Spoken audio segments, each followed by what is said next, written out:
Toshloq tumanidagi Besarang mahalla fuqarolar yig'inini ko'pchilik qovunchilar qishlog'i deb aytadi. Buning muhim sababi ham bor. 85% xonadon mamlakatga bahor kirishdan avval kichik tomorqasi bo'ladimi yoki katta dalasi qovun ekishni boshlaydi. Har bir oila qovun parvarishini hikmatini olgan. Axir bu yerda qovunchilik rivojlangan. Hozir mahallamizda aholimiz 92 gektar tomorqalari bo'lib, shundan 55 gektarida mana shu Dagara F1 navli qovun yetishtirilyapti. Xudo xolasa rejalarimiz bor. Bu yil Rossiyaga, Qozog'istonga, Qirg'izistonga eksport qilish bo'yicha tumanimiz hokimi o'zi boshqarish bo'lyapti. Xudo xolasa eksport qilamiz.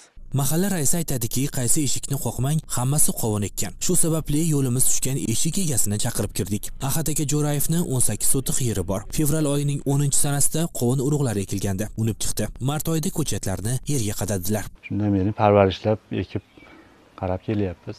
Qishning izg'irinida ekilgan qovun urug'larini unib chiqishigacha bo'lgan mashaqqatlarni eslaydi Ahad aka. Oson bo'lmadi. Kunda 2 mahal kechasi qaraysiz.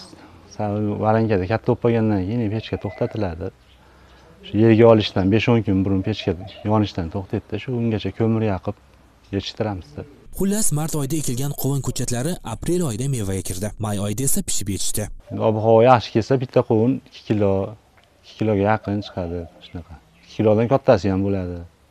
Deyarli qovunchilikni hikmatini olgansizlar, ha? Endi oldik. 3-4 yildan beri ekyapmiz, shug'ullanib kelyapmiz. Undan oldin bodring, karam ekib yurardik. Pomidor ekdik, o'tgan yil mana shu yerimizga daladagi qovun ekdik.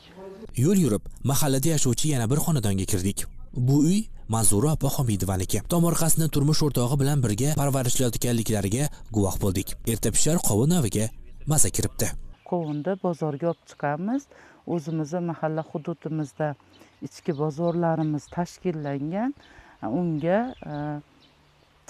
Rossiyaga eksportlarda yo'lga qo'yilgan, Qirg'iziston respublikalariga qovunlarimiz eksport bo'ladi. Bu qovun erta pishar bo'lsa, sifati chiroyli bo'lsa, mazasi qanday degan savol berdik opaga. Tilni yorar, shirasi baland edi opa. Bunday bo'lishining asosiy sababi avvalo mehrimiz deydi tomorqachi. Qovunimizni mazasi juda ham shirin bo'ladi. Chunki qovunimiz to'rlab pishadi. O'sha to'rlab pishgandan keyin qovunning mazasi nihoyatda shirin bo'ladi. Daromati zo'r, ha? Daromati xudo xolasa zo'r. 8 sotixlik yerlariga har yili qovun ekadilar. Bu polis ekiniga ozgina maza kirsa bas. Xaridorlar eshik tagida naqd turadilar. O'tgan yili ham yaxshi daromad qilibdi oila. O'tgan yil 40 millionga yaqin qovundan daromad qilganmiz. Undan tashqari yana daromad olasizlar yerga narsa. Ha, undan keyin plyonka ostiga karam ko'chatini tayyorlab qo'yamiz. Qovunni olganimizdan keyin ikkinchi karamimiz ekamiz. Karamdan ham yaxshigina daromad olamiz.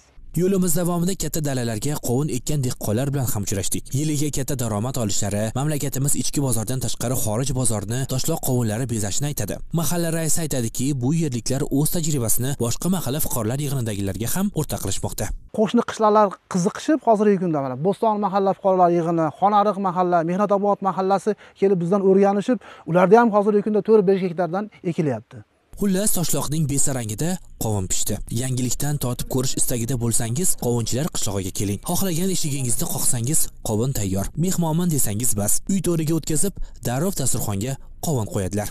Ahror Ziyodov, Safar Ismoilov, Ruxsor News uchun maxsus.